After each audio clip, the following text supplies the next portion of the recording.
Subscribe करंतु एबे हम चैनल को आउ प्रेस करंतु बेल आइकन को जहा द्वारा लेटेस्ट वीडियो रो नोटिफिकेशन आपण माननकु सर्वप्रथम मिल जिवो।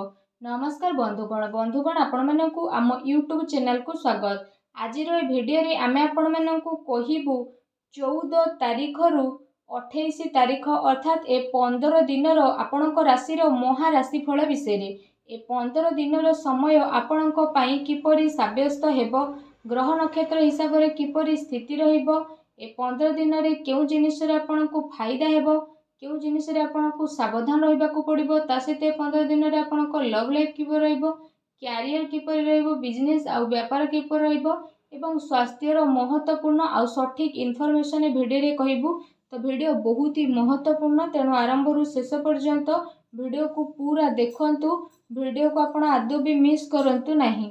वीडियो आरंभ करबा एहा पूर्व आपन को रिक्वेस्ट करबा, भगवान सूर्यदेवंकर सच्चा भक्त होइथिले वीडियो को लाइक करंतु।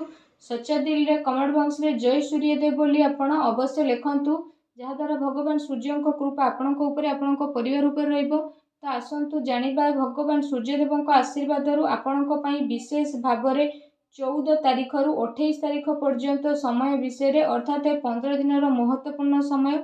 तो जदि कहबा ए समय रे काम कार्य को नहीं किछि सकारात्मक यात्रार मध्य प्लान बनिबो। आर्थिक रूप से आपणक पई विशेष भाव में लाभदायक स्थिति रहिबो। संतान संबंधित कौनसी विशेष कार्य संपन्न हेबा द्वारा आपणको खुशी अनुभव हेबो तथा कार्य को आपण ऊर्जार सहित पूरा करिवार जज्बा मध्य बनइबे। ता सहित ए समय रे पारिवारिक वातावरण अनुशासित तथा सकारात्मक मध्य रहिबो। कौनसी समस्या रे विवाह संबंधित भल प्रस्ताव मध्य आपणकर आसीपारे। ता सहित आपण निजर कार्य को योजनाबद्ध एवं उचित उपाय रे ब्रह्मबद्ध करिकी निपुटेकी कहिछि अवश्य ही आपनको सफलता मिलिबो।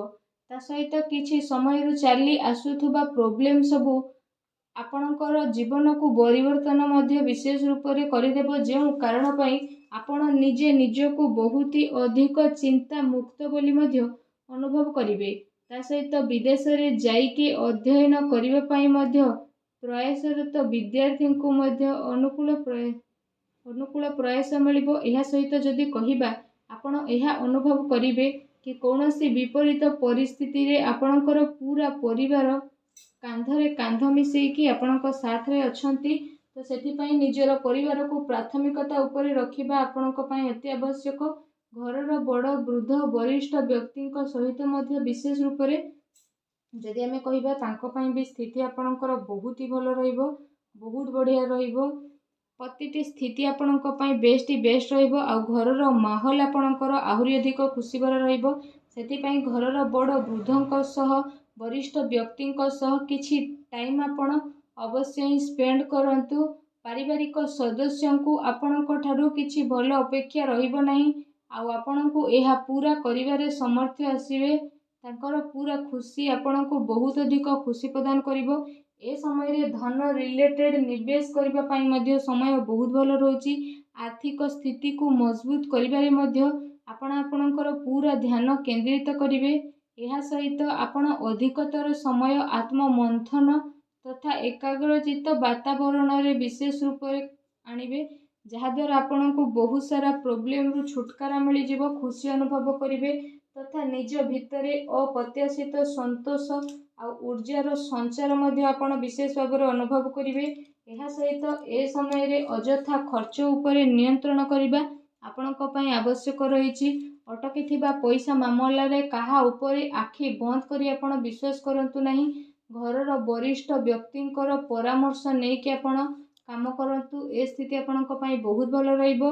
विद्यार्थी तथा युवा वर्ग हास परिहास तथा मनोरंजन संबंधित व्यावसायिक कार्य रे पड़िकी निजर कैरियर सहित समझौता करंतु नहीं। घरे अचानक ही कौनसी संपर्कियंकर आसीबा द्वारा घरर व्यवस्था आपणकर बिगिड़ी पारे। ता सहित खर्चर अधिकता मध्य रहिबो। एहा सहित विशेष भाव में भूमि वाहन को लेकिन करज नबार योजना मध्य करि पारंती, किंतु आपण चिंता करंतु नहीं। धीरे धीरे एहा आसानी रे सुझी मध्य जीव। कौनसी अति संपर्कीय मित्रंक सह भूल कथबार्ता उत्पन्न मध्य होई पारे। ठीक एहा हेबो कि संबंध खराब हेबा जेपरि स्थिति ଆପଣଙ୍କର ଉତ୍ପନ୍ନ ହେବାକୁ ଦିଅନ୍ତୁ ନାହିଁ। ବ୍ୟବସାୟରେ ଉତ୍ଥାନ ପତନ ତଥା ଆର୍ଥିକ ପରିବର୍ତ୍ତନ କାରଣରୁ ପରିବାର ସଦସ୍ୟଙ୍କର ଖର୍ଚ୍ଚରେ ମଧ୍ୟ ପରିବର୍ତ୍ତନ ଆପଣଙ୍କୁ ଆସିବ, ଯେଉଁ କାରଣ ପାଇଁ ପିଲାମାନେ ଉଦାସ ମଧ୍ୟ ହୋଇପାରନ୍ତି। ସେଥିପାଇଁ ଏ ସମୟରେ କାହା ଉପରେ ବି ଅତି ବିଶ୍ୱାସ ଆପଣ କରନ୍ତୁ ନାହିଁ, ଏହା ଆପଣଙ୍କ ହାନିର କାରଣ ହେବ। ତେଣୁ ସାବଧାନ ରୁହନ୍ତୁ। ଅଟକିଥିବା ପଇସା ମାମଲାରେ ମଧ୍ୟ କାହା ଉପରେ ଆପଣ ଆଦୌ ବି ଭରସା କରନ୍ତୁ ନାହିଁ। ତା ସହିତ ଏ ସମୟରେ ସମ୍ପର୍କୀୟଙ୍କ ସହ ଧନ ସମ୍ପର୍କୀୟଙ୍କର ଲେଣ ଦେଣ କରିବାରେ ଆପୋଷିକ ସାମଞ୍ଜସ୍ୟରେ ହତାଶା ଉତ୍ପନ୍ନ ମଧ୍ୟ ହେବ। କ୍ରୋଧ ଏବଂ ଆବେଗରେ ଚାଲି ଆସୁଥିବା ଅର୍ଡର ଆପଣଙ୍କର ବିଶେଷ ଭାବରେ ବିଗିଡ଼ି ମଧ୍ୟ ଯିବ।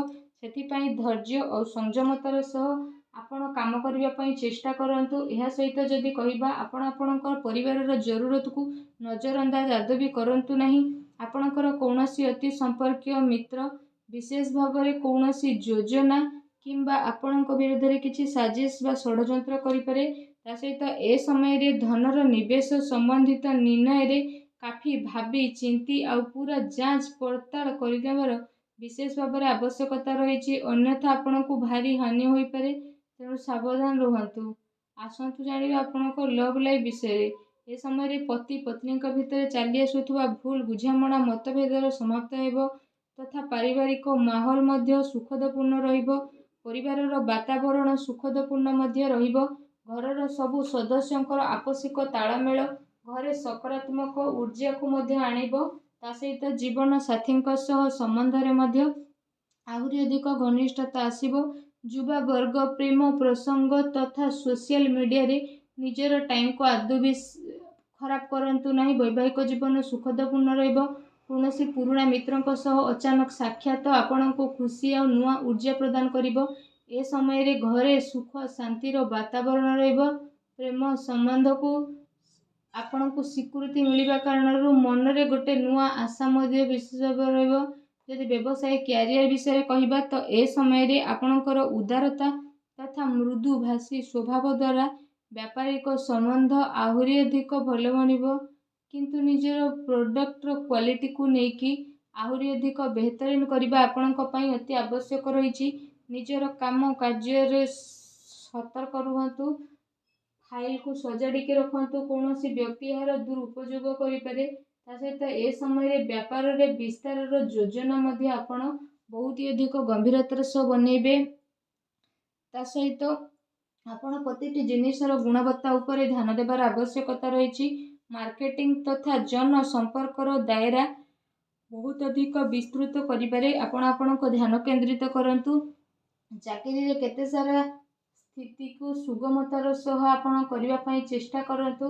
ଏହା ସହିତ ଏ ସମୟରେ ଆପଣ ବ୍ୟବସାୟିକ ବିସ୍ତାର ସମ୍ବନ୍ଧିତ ଯୋଜନା ଉପରେ ପୁନଃ ବିଚାର ଅବଶ୍ୟ କରନ୍ତୁ।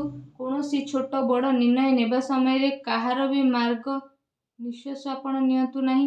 ତା ସହିତ ଅର୍ଡର ପୂରା କରିବା ଚକ୍କରରେ ଆପଣ ବହୁତ ପରିଶ୍ରମ ମଧ୍ୟ କରିବେ। ଚାକିରିରେ ଅଧିକାରୀ ଆଉ ସହକର୍ମୀଙ୍କ ସହ ସମ୍ବନ୍ଧ ଆପଣଙ୍କର ବହୁତ ହି ଭଲ ରହିବ। ଚାକିରି ଆଉ ବ୍ୟାପାରର ପରିସ୍ଥିତି ଆପଣଙ୍କର ବେଷ୍ଟ ରହିବ। ନୂଆ ପ୍ରୋଜେକ୍ଟ ଆପଣଙ୍କର ହୋଇ ମଧ୍ୟ ଯିବ, କିନ୍ତୁ ବାହାର ବ୍ୟକ୍ତିଙ୍କ ଉପରେ ଭରସା କରନ୍ତୁ ନାହିଁ। କୌଣସି ପ୍ରକାରର ସମସ୍ୟା ହେଉଛି ତ ଘରର ବଡ଼ ବୃଦ୍ଧ ବା ବରିଷ୍ଠ ଲୋକଙ୍କୁ ନିହାତି କୁହନ୍ତୁ ଆଉ ତାକୁ ସୁଲଝେଇବା ପାଇଁ ଆପଣ ଚେଷ୍ଟା କରନ୍ତୁ। ଆଉ ଭିଡ଼ିଓ କେମିତି ଲାଗିଲା ଆମକୁ କମେଣ୍ଟ କରିକି ଜଣାନ୍ତୁ। ଧନ୍ୟବାଦ।